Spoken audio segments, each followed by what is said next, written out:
Hello and a warm welcome to another edition of To The Point. On the show this week, we have a personality who's played a significant role in reshaping the science and technology policies of the country. He was a former DG CSIR. He's currently the chairperson of the National Innovation Foundation and also the president of the Global Research Alliance. I welcome Professor R A Mashelkar on To The Point. Thank Welcome, you. sir. Thank you. Professor Mashelkar, let me begin by asking you a very basic question, and that is, what is the innovation scenario in the country right now? Well, I look at it in a very positive way in terms of the windows through which I look at. The window of industry picking up on innovation, the window where I'm finding that grassroots innovation, where you look at 1.25 billion people and not just mouths but minds and their innovations, they are flowering, and universities, institutions are coming up in a big way, and I will explain that a little later.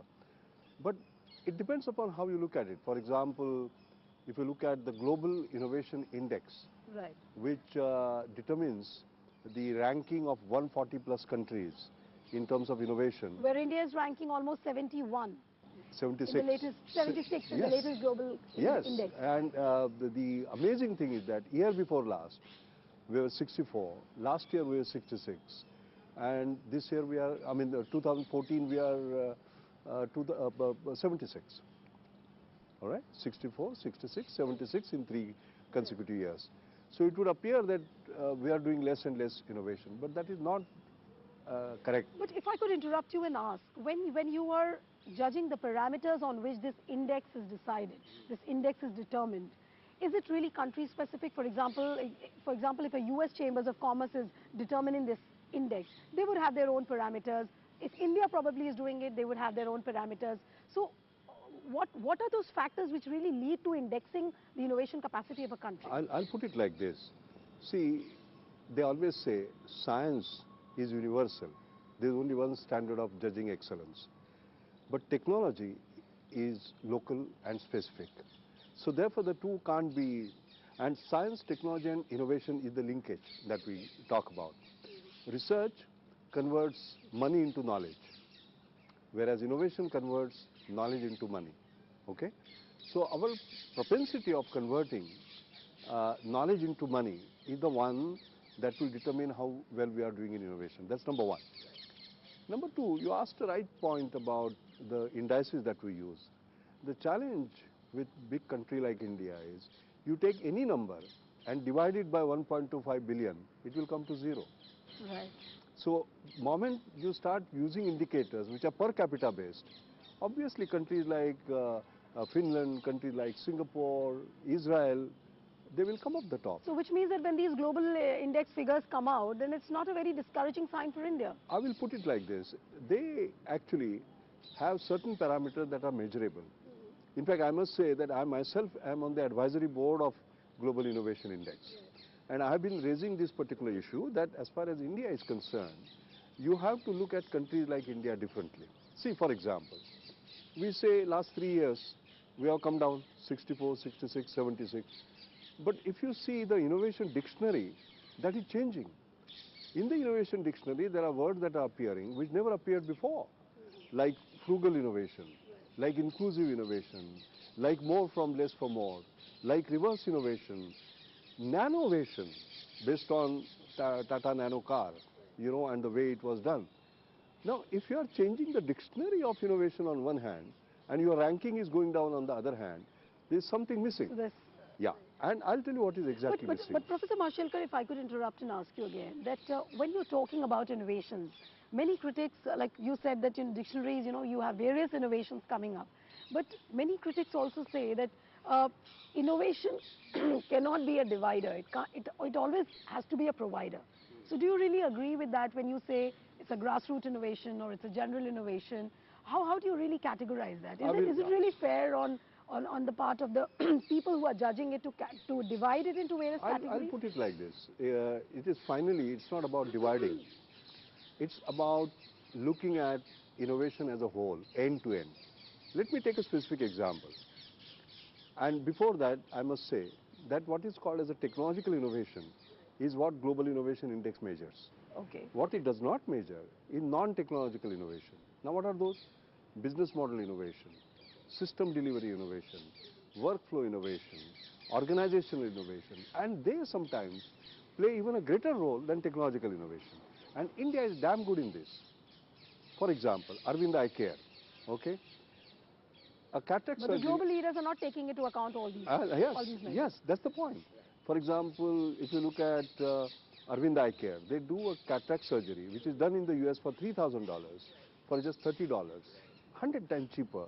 You'll feel that the quality must be terrible if we are doing it 100 times. No, sorry. I have a table of Royal College of Ophthalmic Surgeons from London and Arvind Eye Care and 9 post-operative parameters, post-surgery parameters. In all 9, Arvind Eye Care beats them. So doing it affordably and yet excellently, Right. affordable excellence, that's a special quality of Indian innovation. But despite all what India is doing, from what you're saying, despite all the milestones it is achieving, it is in the process of achieving in innovations, what are the real roadblocks which you see? Because India still is not a global player as far as the innovations are concerned. That image is really backed by the US or the European nations still. I'll put it like this. See, for example, every October I spend time in Harvard University as a visiting professor. And one of my close friends with whom I work is Professor George Whitesides. Okay. He is the highest cited scientist in the world with H index of 176, which is very high. But at the same time, the market cap of the companies that he has founded based on his Harvard research, can you believe how much it is? $30 billion. Oh my. So here is Saraswati, excellence in basic research, and here is Lakshmi, $30 billion. Saraswati and Lakshmi seems to coexist there without any difficulty. What we do is that we do Saraswati Puja differently, Lakshmi Puja differently. We don't connect one to the other. And therefore... But if you have to bring this Saraswati and Lakshmi, as you said, together, a lot of it has got to do with the kind of policy making which is done in the country. What about the S&T policy which is actually being formulated in the I country? would put it like this. I think each time we talk about subject like that, we look at the government and the policy. I'm sorry. That's not the entire picture. I think it all starts from the value system that people have. There's firm belief that knowledge can be converted into wealth. Policy always becomes a supporter in these processes. Yes, of course. And don't forget that 1958 India had science policy resolution.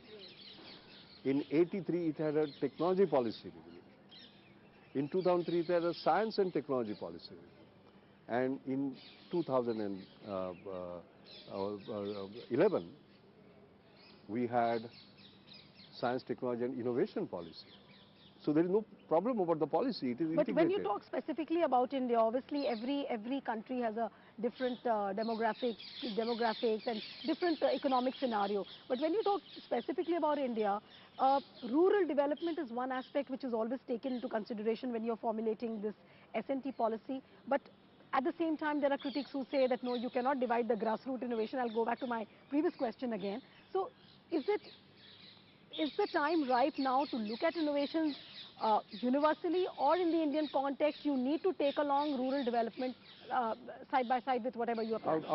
I would simply say, I'm not a great believer in this or that. Okay. I am a believer in this and that. We have to create wealth at the top of the pyramid, but at the same time look at the base of the economic pyramid and do innovation for that. That's why we call it inclusive innovation, which includes the excluded, which includes grassroots innovation, innovation done by the people for the people. But beyond that, you start doing things where you start getting more from less for more and more people, that kind of innovation. You know, C.K. Prahlad, who is no more, he and I wrote a paper in Harvard Business Review, July-August 2010. It is called Innovation's Holy Grail. Okay. This has become the top 10 must-read paper in innovation, by the way, and last year it was ranked as #1. What does it tell you?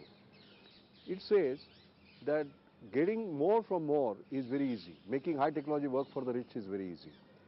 Getting less from less is very easy. Making low technology work for the poor is very easy. But making high technology work for the poor is difficult. That is something which And is how do you difficult. do that? And that paper actually shows how to actually do that. Now, that kind of innovation is the key. Why? Because I describe that innovation as affordable excellence. Because normally, when something is affordable, you say it can't be excellent. And when something is excellent, you say it can't be affordable. But I just give you an example of Arvind Eye Care, which is 100 times cheaper but 10 times better. Okay. Right? And you can start giving these examples all across. And India specializes in this, so as to say. Uh, Mr. Mashelkar, before we actually discuss about the intellectual property rights in context with the innovations, I would like to ask you on something about the innovation ecosystem. How friendly is it really, and what are the finer aspects of the innovation ecosystem in India? I think that's an excellent question because that is where the crux lies. Because innovation is not an idea, it is idea in practice. Okay. It is idea in action. All right? So the journey from mind to marketplace becomes critical in that particular case. Now, take the example of a seed. Idea is like a seed, but you don't eat seeds, you eat fruit. How do you move from the seed to the fruit? You have to have a fertile soil, first of all, which is conducive to incubating that idea, creating a small planted. Then you require inputs, fertilizers and nutrients and so on and so forth, which means venture capital, early stage financing, risk it becomes important in that particular case. Then you require protection, so you require herbicides, insecticides, pesticides, etc. because some awful regulation can kill your innovation, you know. And then And probably that the leads tree to the grows. entrepreneurial climate which you talk about. Entrepreneurial climate, ability to take risk, for example, becomes extremely sort of important, Otherwise, your venture capital, I mean, just become private equity. But can India really ensure these factors about the No, risk, they are coming up. entrepreneurial climate? They are coming up. I'll tell you, But coming up, but not in a very big way. No, they have Still to. in the Scale, nascent stage. scale. But would you See, say it's in a nascent stage? I'll tell you. For example, US gets on the average 60,000 technology startups per year. China is around 6,000. We are not even 600. That is the scale at which we are. So we need more technology startups. So what are we doing? We are making efforts on that. I chair YM Bioscience, which is a startup company that has come up based on Indian science. I chair Invictus, which is in supramolecular therapeutics, new cancer therapy. Again, a startup done by young people. I chair the GenNext Ventures, for example. Just now we had a partnership with Microsoft Ventures in order to incubate ideas, accelerate ideas, which can take these young people very far, hold their hands, show them how to make not just research plans but business plans and so on. So you require, multitude of these things, to move forward. How effective is the IPR regime in India? Because we are not a very IPR-driven economy and an IPR-driven country like the Western countries. Obviously so. It's not very evolved. I'll respond to you like this, that very frankly, 1991 was the time when we liberalized, when we opened up, and competition came in. Until that time, what we were doing? Reverse engineering, copying, import substitution, right? Where is the question of intellectual property in such cases? Unless you are driven to create products that are first to India, no, first to the world. Because we are doing always first to India, like generic drugs, for example. Somebody else had done it, we copied it. And that was perfectly legitimate, based on the laws that we had. As long as it's ethical copying. That's what some professors say. Absolutely. So that was no issue at all. But now people are getting into creating new molecules, not just copying molecules.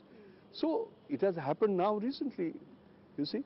So 1991. But in this kind of a scenario where more and more new prototypes are coming up, how does the Indian government really formulate its policies now? I can see a lot of activity in Delhi at the moment, Okay, but when you say activity, that is in terms of what? No, new policies, for example, encouragement. In fact, in Parliament also there is a bill that is pending now, which is equivalent to a Bayh-Dole Act, which allowed the universities to commercialize their research. There are so many things that are happening, innovation universities, people are being encouraged. I mean, incubators, for example. The Department of Science and Technology of Government of India has created 76 incubators in the last 2 or 3 years, where ideas get incubated, accelerated and supported and so on.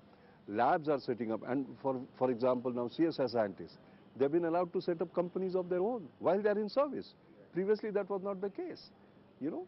So But sir, many times it happens when you talk about public sector laboratories like CSIR. Many critics say that, sometimes bureaucracy comes in the way, and there are many policies, which probably you want to formulate and you're not able to take action on it. You've been at CSIR. oh, What, yes. what have been the hindrances which Yes, you've why really the faced? Prime Minister gave a brilliant talk in the Science Congress, very frankly, and I was very happy to see his picking up the pain points. And in fact, he said, let scientists solve the mysteries of science rather than the mysteries of our bureaucracy. I have not seen a more direct statement from a Prime Minister. So he's aware, and he has promised that he will help in sort of moving that. But may I tell you, all my life, I've done things despite, not because of. That means all this, basically, we can make it a nice excuse that you cannot do things. Look, But it's a fact that 1989 bureaucracy always hinders innovation. No, I There's a know, saying. not necessarily, not necessarily. Let me put it this way. 1989, when I became the director of NCL, we were reverse engineering, we were copying. It was 2 years before liberalization. Do you know, I said National Chemical Laboratory will be international chemical laboratory, we will export our knowledge to even multinational companies.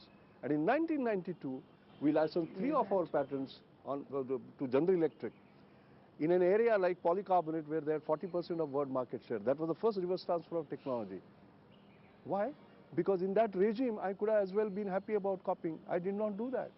So I think a lot is determined by your mindset on what you want to do. Otherwise, we can have a list of 20 excuses on why we cannot do. We have to run and win. But the pace at which the innovations are happening in India, do you really see that? Do you see that it's the process, the methodology adopted, and the processes through which it's going? Is it time taking, or is it really happening at the speed at which it's wanted? No, I'm not happy with the speed, very frankly. We need to accelerate because other nations are running. Why is it that our ranking has fallen? Not because we are doing well, but others are running faster. But sir, what is that one key factor probably which would drive the innovation agenda in the country at the moment? Very simple. I think one is the self-confidence that yes, we can. Like we did in those times where we said we will export to multinational.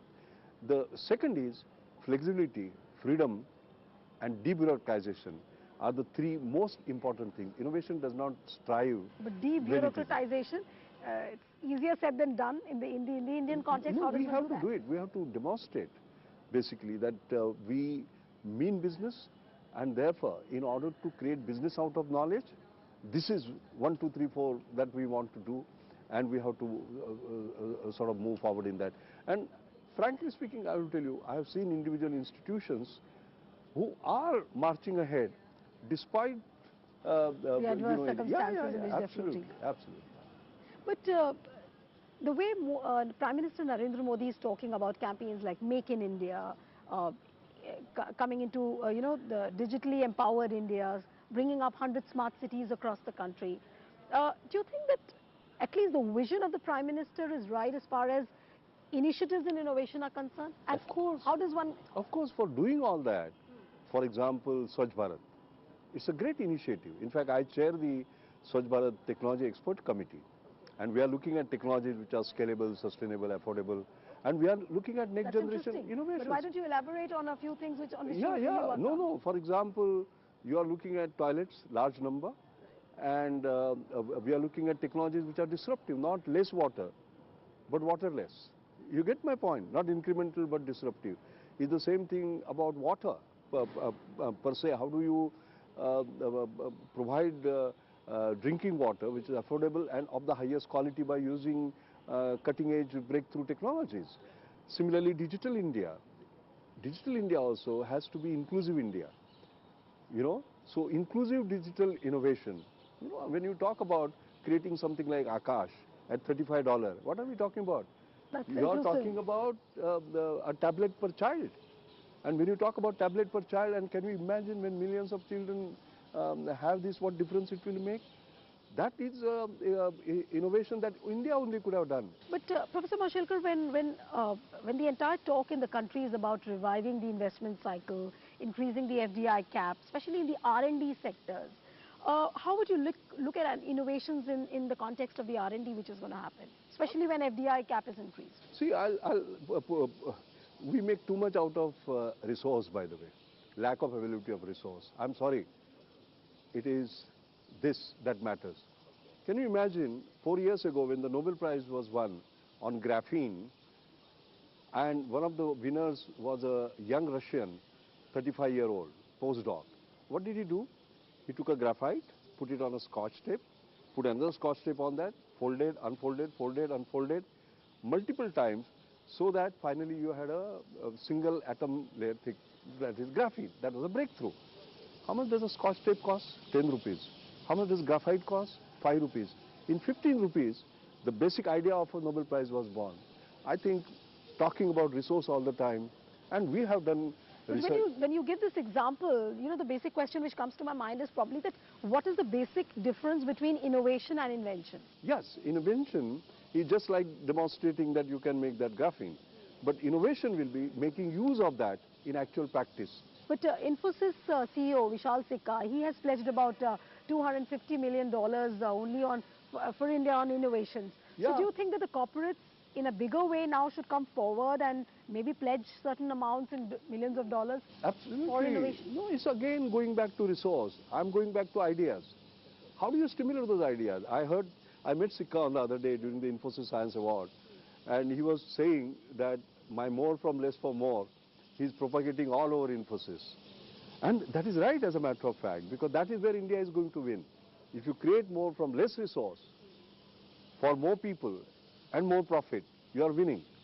And therefore, we will be always a resource-constrained country till we really become a middle-income country. And I don't want to wait until that time.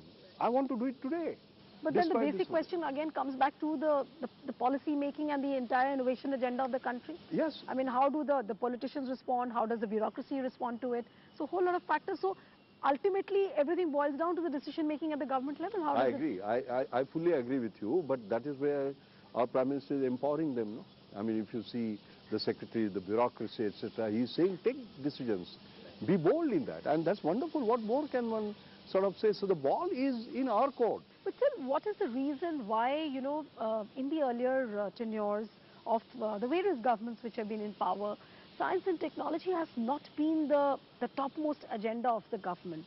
What has been the real reason? Of course, the priorities are there, but science and technology has never been the main priority of the government. I wouldn't say that. I would say exactly the other way around. You know, I have been in Delhi as a Director General of CSIR. I was the DG for 11 and a half years. The government's being science-friendly is a five different prime thing, ministers. but becoming facilitators of science. Yeah. And we had 5 prime ministers. I've dealt with 5 prime ministers because they used to be the presidents of CSIR. And I can unequivocally tell you, each one of them supported science fully. That is one thing. I've never seen, because I've been in the hot seat, you know, running the biggest industrial publicly funded R&D in the world. And I have not seen that, I can tell you. So right from our independence, you know, the kind of achievement that we have today, for example, our Mars mission, doing it in 74 sort of $1 million as against $1 billion that the others take, and doing it right first time. How did it happen? Because it has been, the space program has been supported not just last year or year before. It has been supported right from and there has been an implicit faith that science and technology and innovation are going to be the key. I think where we have missed is looking at conversion of knowledge into wealth. Do you mean to say that now India now actually should be focusing, as far as innovations are concerned, of converting knowledge into wealth? That should be the major focus of the country? It should be. And knowledge into wealth is one, but wealth for all. Okay.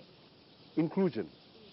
Because we have so many, and therefore creating innovations by which you can give access equality despite income inequality. Can you talk about this grassroots innovation? There are many times when, you know, the knowledge provider gets exploited because there is no formula of that reciprocity. People come in, they share their knowledge. perhaps, I mean, the knowledge provider gives the knowledge, probably the professors could go back, get paid in dollars, for the kind of research paper they make, but then that reciprocity is not there, because ultimately the knowledge provider doesn't get anything in hand. So how does one ensure that, they are not exploited, the knowledge provider is not exploited? Well, that's exactly what National Innovation Foundation is for. These are the rules of the game we are trying to bring in. Not only that, we are demonstrating that this is possible. A recent example is a 13-year-old girl, Shalini, from Bihar. She saw her grandfather walk with great difficulty, climb the stairs with great difficulty because he had the walker which could not be adjusted. And she said, I will create a new walker. And she created a new design. NIF came in, helped her in not only redesigning it, but also getting it licensed to a manufacturer who is going to produce 10,000 walkers this year. It's a unique sort of walker. And she's going to get sort of royalties. Now, here is a brilliant example that girl had an idea, but we made sure that not only it is manufactured, but the royalties as well as the premium, 2 lakh premium came. It went to that girl. But sir, how many people would know about initiatives like this? Because the awareness program is not at a very high decibel level that people... That is what we need to do. Okay. Anywhere I go, I talk about Shalini. And anywhere I go, I say there are millions of Shalinis. Can we help them to do what we did? Because what was the last time you heard about a 13-year-old girl's innovation getting into manufacturing? We have this. It's the question of connecting those dots. That's exactly what Rajya Sabha TV is doing. Yes, terrific, terrific. Professor Mashelkar, it's a pleasure talking to you. Thank you. Thank you as usual. That's it on this episode of To The Point. See you next time with another personality. Goodbye and thanks for watching.